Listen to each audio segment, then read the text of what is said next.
미국의 한 초등학교에서 믿을 수 없는 일이 벌어졌습니다. 한국의 중학생들이 식판에 그은 선 하나 때문에 미국 전역이 발칵 뒤집혔기 때문인데요. 더욱 놀라운 건 이 사건이 CNN 특집 방송에까지 소개되면서 미국의 수많은 학교와 호텔들 사이에서 한꺼번에 한국의 특수식판을 구하려는 바람에 대란이 벌어질 정도라고 합니다. 특히 한 유명 호텔 체인에서는 이 식판만 들여놓았을 뿐인데 음식물 쓰레기가 70%나 줄어드는 기적 같은 일이 벌어졌다고 하는데요. 심지어 스탠포드 대학교의 식품안전연구원은 이 식판의 연구 결과를 보고 식품업계의 혁명이라며 충격에 빠졌다고 합니다. 한국의 중학생들은 식판에 도대체 뭘 했길래 미국 전역을 이토록 열광시킬 수 있었던 건지 함께 알아보러 가실까요? 안녕하세요. 저는 샌프란시스코에서 디자이너로 일하는 캐서린입니다. 매일 아침 저는 출근 전에 메일함을 먼저 확인하는 습관이 있어요. 평소와 다름없던 어느 날 아침, 11살 된 딸 에밀리의 학교에서 온 이메일을 보게 됐죠. 환경 보호를 위한 새로운 급식 시스템 도입이라는 제목이었어요. 처음에는 그저 평범한 학교 공지사항이라고만 생각했어요. 이메일 내용은 기존의 플라스틱 접시를 종이 접시로 교체한다는 거였는데 환경을 생각하는 좋은 정책이라고 단순히 생각했죠. 이런 변화는 우리 샌프란시스코에서는 흔한 일이었거든요. 샌프란시스코가 특히 환경 보호에 대한 관심이 높은 편이니까요. 에밀리도 이 소식을 듣고 신이 났어요. 엄마, 우리 학교가 환경을 생각하는 학교가 되는 거예요. 라며 좋아하더군요. 그때까지는 저도 그저 미소 지으며 고개를 끄덕였어요. 환경 보호라는 이상적인 목표에 눈이 멀어 현실적인 문제점들은 전혀 고려하지 못했던 거죠. 이 정책이 시행되기 전 학교는 학부모 회의를 소집했어요. 체육관에는 약 200명 정도의 학부모들이 모였는데 대부분은 저처럼 이 변화를 긍정적으로 받아들이는 것 같았어요. 교장 선생님은 파워포인트를 통해 환경 보호를 위한 혁신적인 변화라며 자랑스럽게 설명했죠.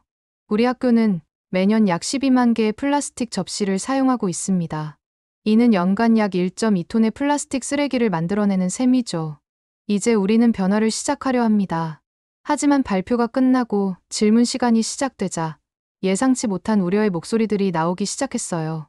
특히 과학 교사 출신인 한 학부모의 질문이 날카로웠죠. 종이 접시가 뜨거운 음식을 담아도 괜찮을까요? 안전성은 검증되었나요? 교장 선생님의 답변은 다소 모호했어요. 적응 기간을 거치면 문제없을 것이라고만 하더군요. 그때 저는 왜 그 학부모의 걱정을 진지하게 받아들이지 않았을까요? 오히려 저는 그 상황에서 변화는 항상 불편함을 동반하는 법이에요. 하지만 환경을 위해서라면 감수할 만하지 않나요? 라고 말했어요. 지금 생각하면 정말 부끄러운 순간이었죠. 새로운 급식 시스템이 도입되고 2주가 지났을 때였어요. 평소처럼 업무를 보고 있는데 학교에서 전화가 왔어요. 에밀리가 보건실에 있다는 거예요. 가슴이 철렁 내려앉았죠. 학교에 도착해보니 에밀리의 손등이 빨갛게 부어올라 있었어요. 알고 보니 점심시간에 뜨거운 스프가 담긴 종이 접시가 휘어지면서 손에 화상을 입은 거였어요. 보건 선생님 말씀으로는 1도 화상으로 다행히 큰 문제는 없을 거라고 하셨지만 제 마음은 이미 무너져 내리고 있었어요. 다음 날 아침, 저는 즉시 학교에 연락했어요. 그런데 더 놀라운 사실은 에밀리의 사고가 처음이 아니었다는 거였어요. 다른 반 아이들도 비슷한 사고를 겪었다는 사실을 알게 됐죠. 그 와중에 어이없는 사실은 학교에서는 이런 사실들을 숨기고 있다는 거였어요. 급하게 소집된 학부모 회의는 전쟁터를 방불케 했어요. 체육관은 이번에도 가득 찼지만 분위기는 이전과 완전히 달랐죠. 저는 그 자리에서 가장 큰 소리로 항의했어요. 이게 무슨 환경보호입니까? 우리 아이들의 안전은 어떻게 되는 거죠? 그때 알게 된 사실이 있었어요. 지난 2주 동안 무려 15건의 비슷한 사고가 있었다는 거예요. 특히 뜨거운 스프나 스투가 메뉴로 나온 날에는 항상 문제가 발생했죠. 학교 측은 이런 통계조차 제대로 관리하지 않고 있었어요. 한 학부모는 자신의 아이가 매일 아침 급식 시간이 두렵다고 말한다며 분노에 찬 채로 외쳤어요. 다른 학부모는 학교에서 다친 이유로 자신의 아이가 이제 뜨거운 음식은 아예 먹지 않으려 한다고 했고요. 환경보호라는 명분 아래 우리 아이들이 이런 고통을 겪고 있었다니 정말 믿기 어려웠어요. 하지만 학교 측의 반응은 실망스러웠어요. 적응 기간이 필요합니다. 조금만 더 지켜봐 주세요. 라는 말만 되풀이할 뿐이었죠. 심지어 한 행정직원은 아이들이 조심해서 들면 됩니다라는 무책임한 발언까지 했어요. 그 순간 체육관이 발칵 뒤집혔죠. 결국 학부모들은 주기적으로 모여 이 문제를 논의하기로 했어요. 매주 화요일 아침 8시 학교 근처 카페에서 만나기로 했죠. 첫 모임에는 15명 정도가 참석했는데 모두 진지한 표정이었어요. 처음에는 대안을 찾기가 쉽지 않았어요. 플라스틱으로 돌아가자니 환경 문제가 걸렸고 종이를 계속 쓰자니 안전 문제가 있었죠. 어떤 학부모는 아이들이 직접 식기를 가져오는 건 어떻겠냐고 제안했지만 오히려 그게 더 위생 문제가 될 수 있다는 의견이 나왔어요. 세 번째 모임 때였어요. 항상 조용히 앉아있던 한 아시아계 학부모가 손을 들었어요. 그녀의 이름은 김은서였죠. 저는 한국에서 이민 온 사람인데 한국의 급식 시스템은 완전히 달라요. 순간 모두의 시선이 은서 씨에게 쏠렸어요. 솔직히 저는 반신반의했어요. 다른 나라의 시스템에 대한 얘기를 굳이 왜 꺼내는 거지 하는 의구심이 들었거든요. 하지만 은서 씨의 설명은 계속됐어요. 한국의 모든 학교에서는 스테인리스 식판을 사용해요. 안전하고 위생적일 뿐만 아니라 환경에도 좋습니다. 한번 구입하면 몇 년이고 사용할 수 있거든요. 그러자 즉시 반박하는 목소리가 나왔어요. 스테인리스요? 그건 너무 무겁고 불편하잖아요. 그것 때문에 애들이 또 다치면 어떻게 하죠? 비용도 만만치 않을 텐데요. 은서 씨는 이런 날카로운 질문들 앞에서 잠시 말을 멈췄어요. 솔직히 저도 다른 학부모들의 우려에 공감했죠. 스테인리스라니 무거워서 떨어뜨리기라도 한다면 다치는 건 시간 문제였거든요. 그때였어요. 조용히 커피를 마시고 있던 한 남성이 자리에서 일어났어요. 잠깐만요. 그의 목소리에는 유독 힘이 실려 있었어요. 알고 보니 그 남자는 스탠포드 대학교의 브라운 박사였죠. 제가 식품안전연구원으로 일하면서 한국의 급식 시스템에 대해 연구한 적이 있습니다. 순간 카페 안이 조용해졌어요. 브라운 박사의 말은 계속됐죠. 한국은 급식 위생 관리와 환경적 지속 가능성에서 세계적인 선두주자예요. 제가 지난해 발표한 논문에서도 다룬 내용인데 특히 한국에서 사용하는 스테인리스 식판 시스템은 주목할 만해요. 그는 곧바로 노트북을 꺼내더니 몇 가지 데이터를 보여주기 시작했어요. 보시는 것처럼 스테인리스 식판은 단순한 도구가 아닙니다. 위생적일 뿐만 아니라 열에도 강하고 플라스틱처럼 화학물질이 녹아나올 우려도 없어요. 실제로 미국 내 몇몇 학교에서 시범 운영한 결과도 있습니다. 브라운 박사는 시카고의 한 사립학교 사례를 보여줬어요. 이 학교는 2년 전부터 스테인리스 식판을 도입했는데 급식 관련 안전사고가 98% 감소했습니다. 게다가 연간 플라스틱 쓰레기도 1.5톤이나 줄었죠. 하지만 여전히 의문을 제기하는 목소리가 있었어요. 특히 비용 문제였죠. 하지만 저희 학교 현실에 맞을까요? 세척시설은 어떻게 하고 초기 비용은 얼마나 들까요? 브라운 박사는 고개를 끄덕이며 대답했어요. 맞습니다. 세척 과정은 초기에는 도전일 수 있어요. 하지만 제대로 된 장비와 관리만 있다면 오히려 더 비용 효율적이에요. 시카고 사례를 보면 초기 투자 비용은 3년 만에 회수됐습니다. 그의 설명은 계속됐어요. 더구나 요즘 나오는 스테인리스 식판은 예전과 달라요. 이중 구조로 되어 있어서 손잡이 부분이 뜨거워지지 않고 무게도 많이 가벼워졌죠. 한국에서는 7살도 안 된 유치원생들이 무리 없이 사용하고 있답니다. 브라운 박사의 설명을 들으며 제 마음속 의구심이 하나둘 사라지기 시작했어요. 특히 인상 깊었던 건 그가 언급한 안전성 통계였죠. 한국의 학교들은 스테인리스 식판 도입 후 급식 관련 안전사고가 90% 이상 감소했습니다.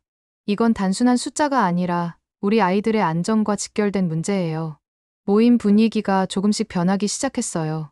학부모들 사이에서 작은 속삭임이 오갔고 고개를 끄덕이는 사람들이 늘어났죠. 저도 모르게 은서 씨를 다시 바라보게 됐어요. 그녀의 표정에서 진심이 느껴졌거든요. 은서 씨가 입을 열었어요. 제가 한국에 있는 영양사 친구에게 연락해 볼 수 있어요. 어쩌면 그쪽에서 도움을 받을 수 있을지도 모르겠네요. 그날 밤, 저는 잠을 이루지 못했어요. 계속해서 에밀리의 화상 입은 손등이 떠올랐거든요. 다음 날 아침 일찍 은서 씨에게 연락했어요. 어제 말씀하신 영양사분과 연락이 닿았나요? 은서 씨의 답장은 기대 이상이었어요. 그녀의 친구는 현재 서울의 한 학교에서 영양사로 일하고 있었고 우리와 화상회의를 할 수 있다고 했죠. 게다가 그녀는 미국 유학 경험도 있어서 영어로 소통하는데도 문제가 없다고 하더라고요. 다음 날 오후 3시쯤 카페에서 화상회의가 시작됐어요. 서울은 이른 아침이더군요. 화면 속 영양사 김지은 선생님은 아직도 학교에 남아 있었어요. 그녀의 뒤로 깔끔하게 정리된 주방이 보였죠. 안녕하세요. 저는 영양사를 하고 있는 김지윤입니다. 그녀의 영어는 깔끔했어요. 먼저 여러분 학교의 상황에 대해 자세히 들어보고 싶네요. 우리는 1시간 동안 현재 상황을 설명했어요. 종이 접시로 인한 안전사고, 학교 측의 소극적인 태도, 그리고 환경 문제까지 김 선생님은 꼼꼼하게 메모를 하면서 귀 기울여 들었어요. 스테인리스 식판은 단순한 도구가 아닙니다. 김 선생님이 말을 시작했어요. 우리는 이걸 통해 아이들에게 환경 교육도 하고 있어요. 음식을 남기지 않는 습관, 자원을 소중히 하는 마음가짐까지 자연스럽게 배우게 되죠. 그러면서 그녀는 카메라를 들고 주방으로 이동했어요. 보시는 것처럼 저희는 모든 과정이 시스템화되어 있습니다. 주방에는 대형 식기 세척기가 있었고 반짝반짝 빛나는 스테인리스 식판들이 깔끔하게 정리되어 있었죠. 특히 주목해 주셨으면 하는 게 있어요. 김 선생님이 식판 하나를 들어 올렸어요. 이 식판은 이중 구조로 되어 있어서 뜨거운 음식을 담아도 손잡이가 뜨거워지지 않아요. 또 가장자리가 둥글게 처리되어 있어서 다칠 위험도 없죠. 그녀는 계속해서 놀라운 통계들을 보여줬어요. 저희 학교의 경우 지금 같은 형태의 스테인리스 식판을 사용하면서 단 한 건의 사고도 없었습니다. 비용 문제에 대해서도 명쾌한 답변이 이어졌어요. 초기 비용이 들어가는 건 사실이에요. 하지만 장기적으로 보면 오히려 절약됩니다. 저희 학교의 경우 2년 만에 초기 투자금을 회수했어요. 일회용품을 계속 구매할 필요가 없으니까요. 브라운 박사가 질문했어요. 세척 과정에서 위생 문제는 없나요? 김 선생님은 미소를 지으며 대답했어요. 오히려 더 위생적이에요. 스테인리스는 고온에서 완벽한 살균이 가능하거든요. 플라스틱이나 종이 접시보다 훨씬 안전하죠. 더구나 요즘은 자외선 소독기도 있어서 이중으로 관리가 가능해요. 대화가 이어지면서 우리의 마음도 점점 확신으로 바뀌어 갔어요. 회의가 끝나갈 무렵 김 선생님이 뜻밖의 제안을 했어요. 제가 한국의 식판 제조업체 담당자를 알고 있는데 혹시 시범 운영용 식판을 후원받는 건 어떨까요? 한 학년 정도 시범 운영해 볼 수 있을 것 같은데. 순간 모든 학부모들의 눈이 반짝였어요. 이건 정말 기대하지 못했던 제안이었거든요. 은서 씨가 바로 통역을 도와주겠다고 나섰고 저는 학교 측과의 협의를 맡기로 했죠. 하지만 이제 진짜 산이 눈앞에 있었어요. 바로 학교 이사회를 설득하는 일이었죠. 이사회는 매달 첫째 주 월요일에 열렸는데 다음 회의까지는 아직 2주가 남아 있었어요. 저는 밤낮으로 프레젠테이션을 준비했어요. 브라운 박사는 연구 데이터를 정리해 주셨고 은서 씨는 한국에서 추가 자료들을 받아왔죠. 특히 인상적이었던 건 은서 씨가 가져온 동영상이었어요. 한국 학교의 급식 시간을 찍은 영상이었는데 마치 잘 정돈된 레스토랑 같더군요. 드디어 이사회 날이 왔어요. 회의실에는 12명의 이사들이 앉아 있었고 그들의 표정은 무척 진지해 보였죠. 저는 떨리는 마음을 진정시키며 발표를 시작했어요. 먼저 현재 상황의 심각성을 보여줬어요. 지난 한 달간 발생한 안전사고들의 사진과 통계 자료를 보여주면서 이대로는 안 된다는 점을 강조했죠. 한 달 동안 15건의 안전사고가 있었습니다. 이건 작년 한 해 동안 발생한 사고보다 더 많은 숫자예요. 이어서 스테인리스 식판의 장점을 설명했어요. 브라운 박사의 연구 결과와 시카고 사례를 보여주면서 이게 단순한 실험이 아닌 검증된 해결책이라는 점을 강조했죠. 하지만 예상대로 반박이 시작됐어요. 재정 담당 이사가 가장 먼저 목소리를 높였죠. 초기 비용이 너무 큽니다. 현재 예산으로는 불가능해요. 시설 관리 이사도 가세했어요. 세척 시설도 새로 설치해야 할 텐데 그럴 만한 공간도 없고 비용도 만만치 않을 것 같군요. 정말 난처한 상황이었어요. 아무리 좋은 제안이라도 예산 문제 앞에서는 무력해지는 걸까요? 그때 은서 씨가 조용히 손을 들었어요. 한국의 업체에서 연락이 왔는데 한 학년 분량의 식판을 무상으로 지원하겠다고 하네요. 순간 회의실이 조용해졌어요. 이사장이 안경을 고쳤으며 물었죠. 무상이라고요? 왜죠? 은서 씨가 설명을 이어갔어요. 이 업체는 미국 시장 진출을 준비하고 있답니다. 우리 학교가 성공 사례가 된다면 그것이 최고의 홍보가 될 거라고 생각하는 것 같아요. 이사들의 표정이 조금씩 변하기 시작했어요. 이제 그들이 거절할 명분이 점점 사라지고 있었죠. 마지막으로 제가 다시 한번 강조했어요. 저희가 걱정하는 건 결국 아이들의 안전이에요. 이제 저희에겐 위험을 줄일 수 있는 기회가 생겼습니다. 한 학년만이라도 시도해보면 어떨까요? 긴 침묵이 이어졌어요. 이사장이 천천히 고개를 끄덕이더니 말했죠. 좋습니다. 한 학년을 대상으로 한 학기 동안 시범 운영을 해보죠. 단, 안전과 위생에 관한 책임은 학부모위원회에서 져야 합니다. 시범 운영이 시작되기 전 저희는 철저한 준비를 했어요. 은서 씨와 저는 매일 아침 일찍 학교에 나와 급식실 직원들과 회의를 했죠. 특히 김지훈 선생님이 보내준 매뉴얼은 정말 도움이 됐어요. 시판 세척부터 보관, 배식 방법까지 모든 게 상세하게 적혀 있었거든요. 하지만 첫날부터 예상치 못한 문제가 발생했어요. 급식실 직원들이 새로운 시스템에 적응하지 못한 거예요. 특히 배식 속도가 현저히 늦어졌죠. 한 학생당 배식 시간이 이전보다 2배 정도 더 걸렸어요. 게다가 늦어지는 배식 때문에 학생들도 처음에는 불평이 많아졌죠. 솔직히 그때는 정말 불안했어요. 우리가 너무 성급하게 결정한 걸까 하는 생각도 들었죠. 하지만 포기할 순 없었어요. 이미 많은 사람들이 이 프로젝트에 시간과 노력을 투자했으니까요. 고민 끝에 우리는 김지훈 선생님에게 다시 연락했어요. 화상으로 우리의 배식 과정을 보여드렸더니 그녀는 즉시 문제점을 지적했죠. 김 선생님은 자세히 설명해 주셨어요. 시판을 어떤 각도로 들어야 하는지, 음식을 어떤 순서로 담아야 하는지, 심지어 배식구의 높이까지 조절해야 한다고 하더군요. 저희는 즉시 변화를 시도했어요. 주말 동안 급식실 구조를 조금 바꾸고 배식구의 높이도 조절했죠. 급식실 직원들은 새로운 방식을 연습했고요. 그리고 놀라운 변화가 일어났어요. 둘째 주부터는 배식 속도가 눈에 띄게 빨라졌거든요. 직원들도 새로운 시스템에 점점 익숙해져 갔고 학생들의 불만도 줄어들기 시작했죠. 심지어 스테인리스 식판은 음식의 온도를 오래 유지해줬어요. 플라스틱 식판을 쓸 때는 급식을 먹다 보면 금방 식어버렸는데 스테인리스는 달랐죠. 특히 따뜻한 스프가 나오는 날이면 그 차이가 더 확연히 드러났어요. 학생들 사이에서 이런 얘기가 퍼지기 시작하면서 분위기가 완전히 바뀌었어요. 이제는 오히려 다른 학년 학생들이 궁금해하며 급식판을 사용하는 학년을 부러워하기 시작했죠. 한 달이 지난 후 실험의 첫 번째 통계를 낼 수 있었어요. 안전사고는 단 한 건도 발생하지 않았고 식판 파손도 없었죠. 더구나 학생들의 급식 만족도는 오히려 10% 상승했어요. 스테인리스 식판 도입이 성공적으로 진행되는 것 같았어요. 하지만 어느 날 저녁, 에밀리가 학교에서 돌아와서 한 말이 절 충격에 빠뜨렸죠. 엄마, 오늘 급식실에서 좀 무서운 일이 있었어요. 에밀리의 이야기는 믿을 수가 없었어요. 급식실 직원 한 명이 와플을 남긴 학생에게 심하게 화를 내면서 음식을 남기면 안 된다며 그 자리에서 먹으라고 강요했다는 거예요. 그 학생은 결국 울음을 터뜨렸고 다른 아이들도 겁에 질려 있었대요. 다음 날 아침 일찍 학교로 향했어요. 다른 학부모들도 비슷한 이야기를 들었는지 이미 여럿이 모여 있었죠. 알고 보니 이런 일이 처음이 아니었어요. 급식실 직원들이 음식을 남기는 학생들에게 점점 더 강압적인 태도를 보이고 있었던 거예요. 아이들이 이제 급식 시간이 무서워졌대요. 한 학부모가 말했어요. 우리 애는 어제부터 배가 아프다며 급식을 안 먹겠다고 해요. 다른 학부모도 걱정스러운 표정이었죠. 상황을 자세히 알아보니 문제는 생각보다 복잡했어요. 스테인리스 식판을 도입하고 아이들이 안전해진 건 맞지만 잔반을 줄일 수는 없었죠. 급식실 실장님을 만나 이야기를 나눴어요. 저희도 답답해요. 음식물 쓰레기 처리 비용이 계속 늘어나고 있어요. 한 달 전보다 거의 30%나 증가했다니까요.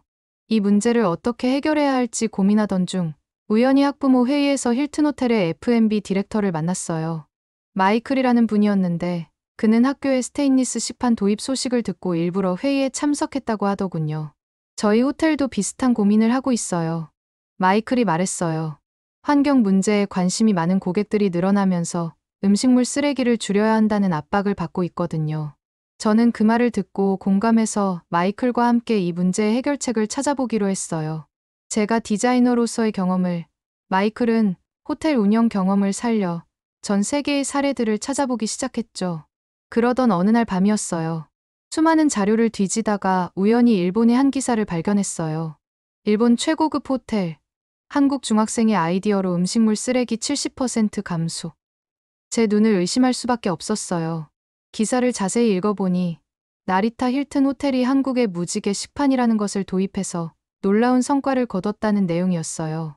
특히 인상적이었던 건 이 아이디어가 서울의 한 중학생들이 개발한 것이라는 점이었죠. 즉시 마이클에게 연락했어요. 그도 이미 이 사례를 알고 있었더군요. 사실 저도 이걸 말씀드리려고 했어요. 나리타 힐튼의 성공 사례는 우리 업계에서도 큰 화제가 되고 있거든요. 그날 밤, 저는 무지개 식판에 대해 더 자세히 알아보기 시작했어요. 하지만 그때는 몰랐죠. 이때 제가 알아본 것들이 저희 학교를 완전히 바꿔놓게 될 거라는 거요. 자료들을 찾아보면서 점점 더 놀라웠어요. 무지개 식판은 단순한 디자인 혁신이 아니었어요. 서울의 한 중학교 학생들이 심각한 환경 문제를 해결하기 위해 고안한 창의적인 해결책이었죠. 그들은 매일 932톤씩 버려지는 급식 음식물 쓰레기 문제를 해결하기 위해 이 아이디어를 떠올렸다고 하더군요. 에밀리랑 비슷한 나이인데도 불구하고 꽤 정교하게 계산해서 만든 이 식판은 실제로 잔반량이 70%나 감소되는 효과와 학생 1인당 평균 잔반량이 130g에서 10g 이하로 줄어드는 성과까지 보였다고 했죠. 저는 이 방법을 보면서 지금 사용하고 있는 스테인리스 식판에 반영하면 잔반이 개선될 수 있다는 확신이 생겼어요. 다음 날 아침, 학부모 회의에서 이 아이디어를 제안했어요. 하지만 상황은 제 생각대로 흘러가지 않았어요. 선 하나 그린다고 뭐가 달라진다는 거죠? 한 학부모가 의심스러운 눈초리로 물었어요. 이사회의 반응은 더 차가웠어요. 이제 와서 또 식판을 바꾸자고요? 이젠 진짜 예산이 없습니다. 재정 담당 이사의 말에는 단호함이 묻어 있었죠. 그런데 그때 예상치 못한 곳에서 도움의 손길이 뻗어왔어요. 바로 마이클이었죠. 그가 갑자기 자리에서 일어나더니 놀라운 제안을 했어요. 제가 한 학년 분량의 무지개 식판을 지원하겠습니다. 회의실이 순간 조용해졌어요. 마이클은 설명을 이어갔죠. 단, 한 가지 조건이 있습니다. 만약 이 시스템으로 잔반이 줄어든다는 통계가 나오면 그 처리 비용 절감분으로 나머지 학년의 식판도 구매하는 겁니다. 이사회 멤버들의 표정이 달라지기 시작했어요. 이런 반응을 보면서 저는 희망을 느꼈죠. 하지만 그때까지는 몰랐어요. 또 다른 큰 시련이 기다리고 있다는 걸 말이에요. 이사회는 결국 마이클의 제안을 받아들였어요. 저희는 후원해준 업체에 무지개 식판을 요청했고 식판이 도착한 첫 주는 정말 혼란 그 자체였어요. 급식실 직원들은 새로운 식판의 눈금을 이해하지 못했고 학생들은 여전히 많은 음식을 남기고 있었거든요. 이대로는 안 되겠다는 생각이 들었어요. 학부모 회의에서도 어떻게 해야 되냐는 말만 나올 뿐 그 누구도 해결책을 내세우지 못했죠. 그때 은서 씨는 조용히 손을 들며 해결할 수 있는 방법이 있다고 말했어요. 자신은 한국에서 영양사로 10년 동안 있어본 경험이 있어 한식과 미국 음식 모두에 대해 잘 알고 있으며 무지개 식판에 맞는 정확한 양을 계산해 줄 수 있다고 했어요. 은서 씨가 본격적으로 급식실 개선 작업에 참여하기 시작했어요. 그녀의 모습을 보면서 저는 왠지 모를 예감이 들었죠. 은서 씨는 먼저 급식실 직원들과 1대1 미팅을 가졌어요. 각자의 경험과 어려움을 듣고 해결 방안을 함께 찾아나갔죠. 특히 배식량 조절에 대한 그녀만의 노하우는 정말 놀라웠어요.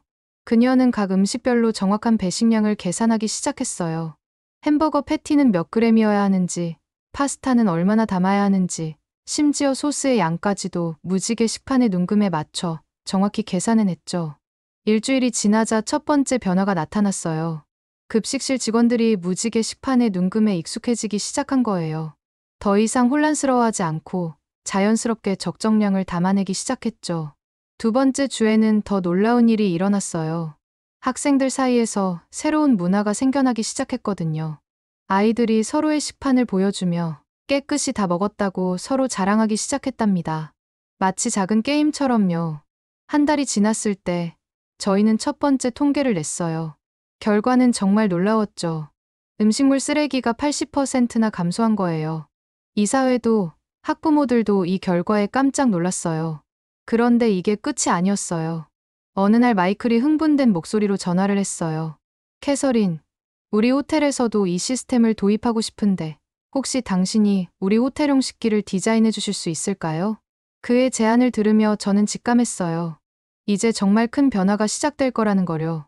저는 호텔용 무지개 식기를 개발할 때 기존의 고급스러운 디자인은 유지하면서도 은은하게 눈금을 새겨넣는 방식을 택했어요.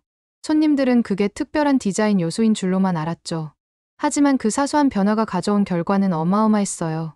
힐튼 호텔의 음식물 쓰레기가 70%나 줄어든 거예요. 호텔 측은 깜짝 놀랐고 곧 이 소식은 호텔 업계 전체로 퍼져나가기 시작했어요. 그리고 정말 예상했던 대로 변화는 거기서 멈추지 않았어요. CNN이 에밀리가 다니는 학교와 힐튼 호텔의 사례를 다루면서 미국 전역에 관심을 받기 시작했죠.